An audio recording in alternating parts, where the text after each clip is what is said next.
May 2025 was a huge month for the women's flyweight division. We alluded to that on Friday when we broke down UFC Vegas 107, and it was supposed to finish in a big way for the division as well, as we were slated to see the number 4 ranked Erin Blanchfield take on the number 5 ranked Maycee Barber in what could have potentially been a number 1 contender fight for Valentina Shevchenko's throne. But instead, we have nothing to discuss, nothing to recap, nothing to matchmake in the aftermath of this specific fight, and that is because we did not get to see the fight take place at all, a first of its kind in UFC history. We've seen fights be canceled months before. We've seen fights be canceled the week of. We've seen fights change just hours before. Ask Diego Lopes about that. But never have we seen, within minutes, quite literally minutes of the octagon door closing and Bruce Buffer making the introductions, this fight, the main event of UFC Vegas 107, was canceled due to a withdrawal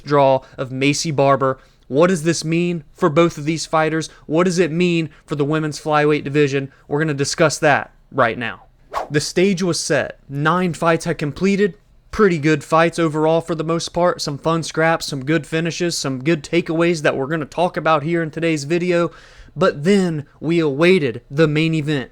Erin Blanchfield, Maycee Barber, a highly touted main event in the women's flyweight division. The video package played to get everybody hyped for the fights, as they do for every single main event, every single weekend. And as soon as the video package concluded, instead of cutting to Maycee Barber coming out first from the blue corner behind the Apex doors, we instead see the cut to the broadcast team, Daniel Cormier, Laura Sanko, Brendan Fitzgerald, where they let us know for the main event, it has been canceled. Maycee Barber and Erin Blanchfield, they will not fight tonight inside the octagon. There was a last-minute medical issue for Maycee Barber. She is not cleared medically to compete. And in the aftermath, Sunday afternoon when I'm recording this, we still don't have much information on what truly went down for Maycee Barber. We did get a little bit of word from her opponent, Erin Blanchfield. She discussed how it was for her backstage as she was ready to make the walk right after Maycee Barber. She was even told the 6-minute mark, the clock was ticking down, her music was going to hit, and she was going to walk out to the octagon in the red corner. But then Hunter Campbell came into her room and in a very serious manner said that the fight was going to be canceled, that Maycee Barber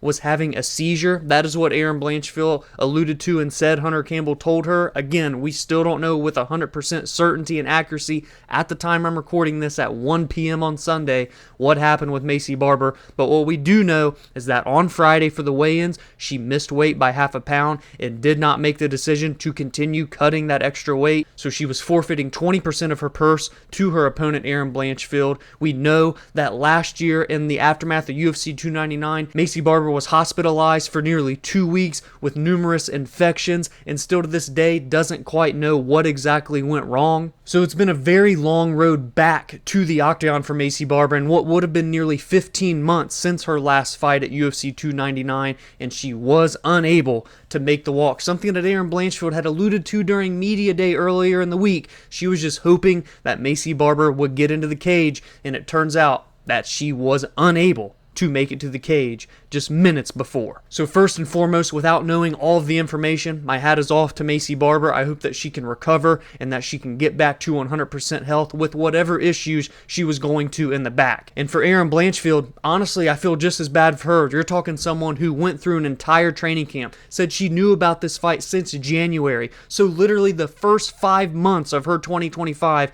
were all built around facing Maycee Barber in this highly touted main event. She made the weight successfully. She completed the training camp. She did her due diligence and was ready to step in the cage and put on a performance to prove that she still belonged in title contention and to take out the win streak that Maycee Barber had built for herself. And instead, she does not get to step into that cage.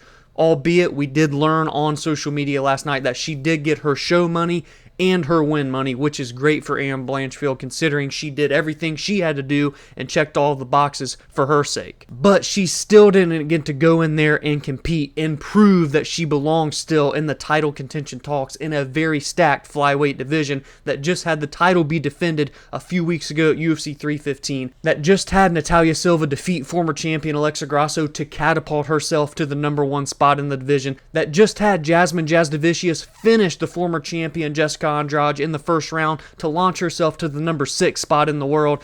all of the pieces are moving at women's flyweight right now, and this was going to be the perfect conclusion to the biggest month, arguably, in the division's brief history thus far in the UFC, and instead, this is what we get. Erin Blanchfield and her team, when asked, immediately shot down the thought of rebooking the fight with Maycee Barber. They want to move onward. Erin Blanchfield even calling Maycee Barber unprofessional. That was honestly more due to her missing weight, right, and all of the trash talk that she did leading into the fight. I don't think she meant it because of the potential seizures that she was having. It was just a hard circumstance for Erin Blanchfield to on the spot have the interview with Megan O'Leary and have the post-fight press conference with all of the emotions and thoughts that were probably running through her brain at that time. I saw some people bashing Erin Blanchfield for the comments, but a lot more people were saying what I was essentially saying. This was about her missing the weight and all of the lead up, not the actual incident that happened minutes before the fight was supposed to happen. So to finish up this conversation, it is what is next for Maycee Barber? It's healing up and hoping that she can get back to 100%, where it turns out maybe she never really got back to fully following UFC 299.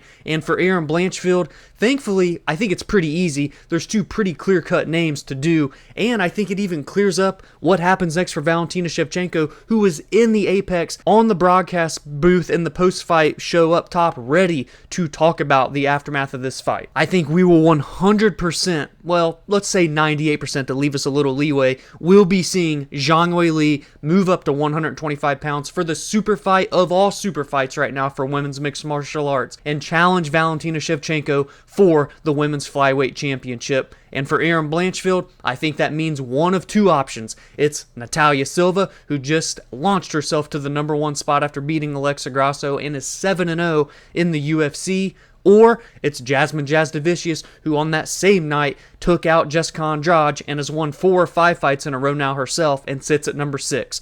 Those are the two clear-cut options, and there's pretty much an argument that can be made for either of them. I personally would prefer to see Erin Blanchfield take on Natalia Silva. However, Natalia went 15 minutes back and forth with Alexa Grasso and did take some damage, even though she did win a clear 30-27. But on the other hand, Jasmine Jasudavicius, she disposed of Jessica Andrade in the opening round of the fight, and she's going to be ready to go again. She's been the most active fighter for the female divisions since entering the UFC in what I believe was 2021. So if I had to guess right now, I think we're going to see Erin Blanchfield versus Jasmine Jasudavicius in the early summertime, maybe even squeak into that July card headlined by Dustin Poirier and Max Holloway. That card could use another high-stakes bout on the card, and this would be the perfect example for that. But I want to hear from you all down in the comments below. First off, your thoughts on this history-making night for the UFC. In a negative way, what is happening with Maycee Barber? What did you make of the situation? How did you think Erin Blanchfield handled it? And what do you think should be next for Erin Blanchfield? Will she face Natalia Silva? Will she face Jasmine Jasudavicius? Will she even get a title crack at Valentina Shevchenko?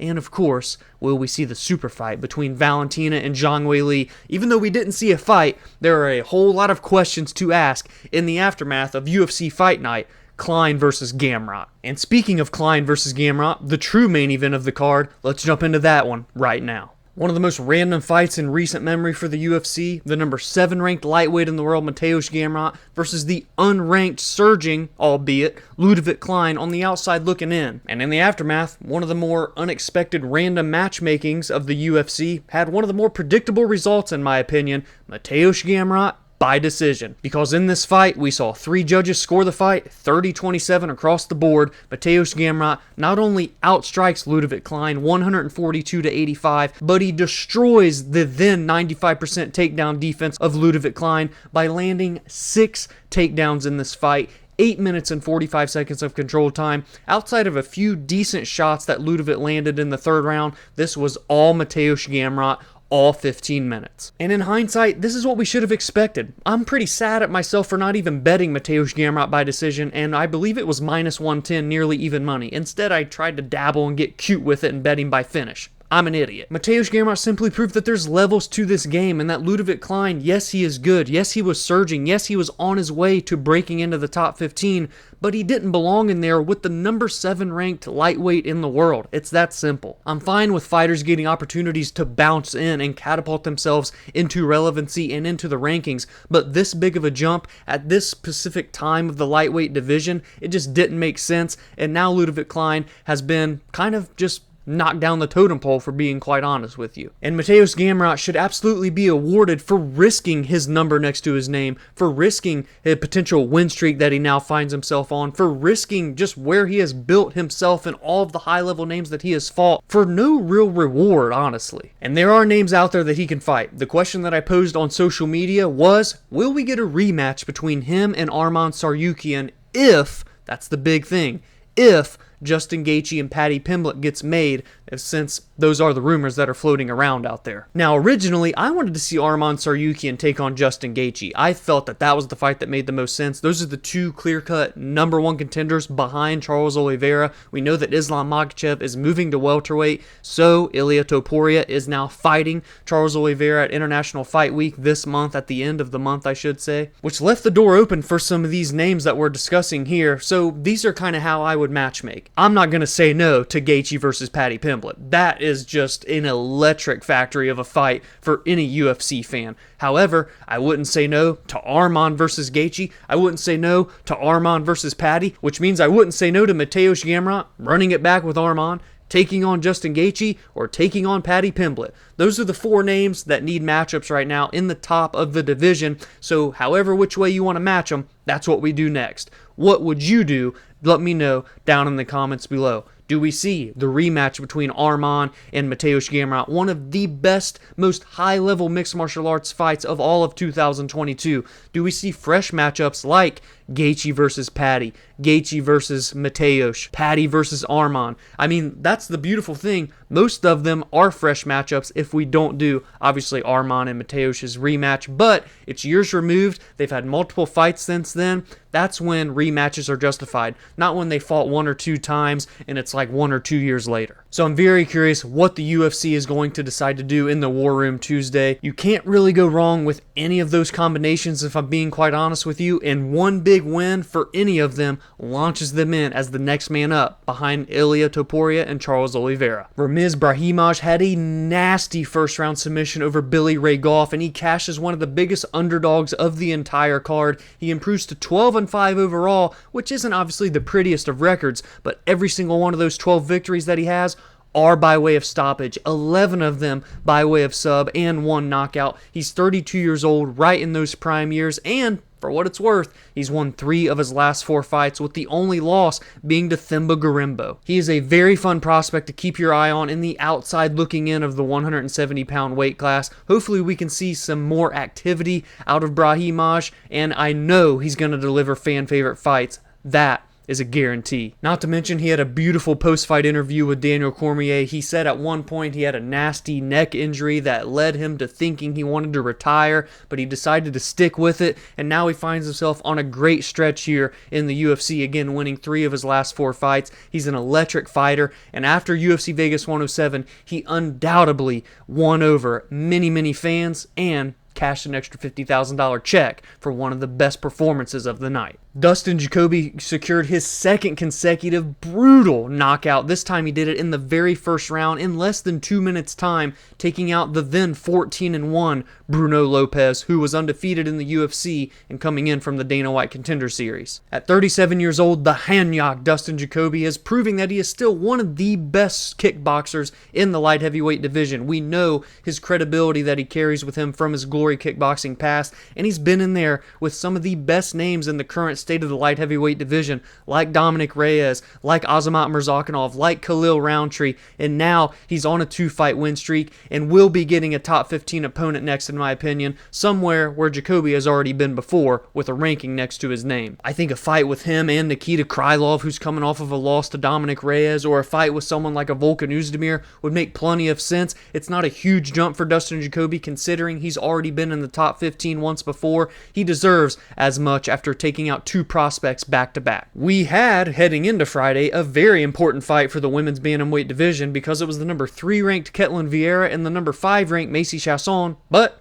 turns out that on Friday, Maycee Barber wasn't the only one that was having weight issues. Ketlen Vieira decided to not even try and make it down to 135, and instead, they switched about to featherweight on the day of weigh-ins when Macy Chiasson was 2 pounds away from making the bantamweight limit. And of course, when drama like this happens and someone cannot make the weight that they signed a contract to do, they get the win anyway. That is what happened here with Ketlen Vieira as she gets the unanimous decision over Macy Chiasson, shuts down her momentum, shuts down her 2-fight finish streak that she was on, and bounces back from her loss to Kayla Harrison that happened at UFC 307. It's just unfortunate that we didn't get to see this at the true weight class of 135 pounds. Otherwise, I would be a lot more excited for this result, but instead, the fight was semi-lackluster until the end, and it happened at 145 pounds, which essentially means nothing. I even put out the post on X last night that stated, I guess we really might need Amanda Nunes to come out of retirement to fight the winner of UFC 316 title fight, huh? Because what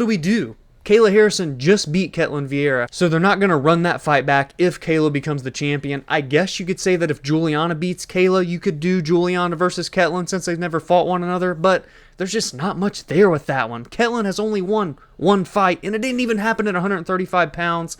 This was a bit of a dud on the night for me.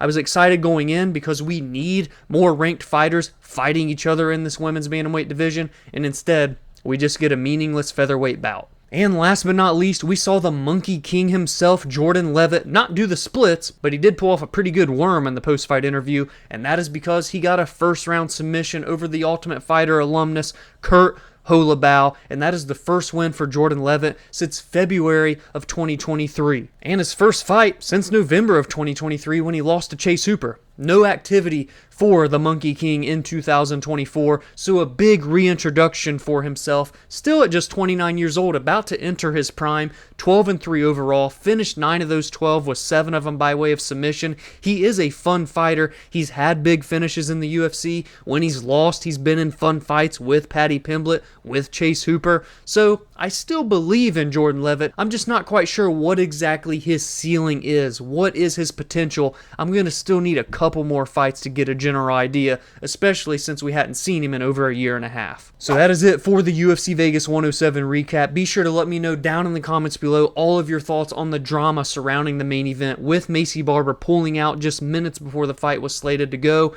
And now what does that mean for Erin Blanchfield? What does that mean for the champion Valentina Shevchenko and the other big contenders Natalia Silva and Jasmine Jasudavicius? If you enjoyed this recap, please be sure to drop a like and subscribe to the channel if you are new as we continue to chase the goal of reaching 1,000 subscribers before the end of 2025. Every single week, I recap the most meaningful results from each card. Heading into each weekend, I break down the biggest and best fights, including the best storylines and what is at stake, and I give my thoughts and opinions on MMA news and fight announcements. You can also join the community on social media at Verbal Spar MMA on X, Instagram, and TikTok, as well as like the Facebook page Verbal Sparring MMA.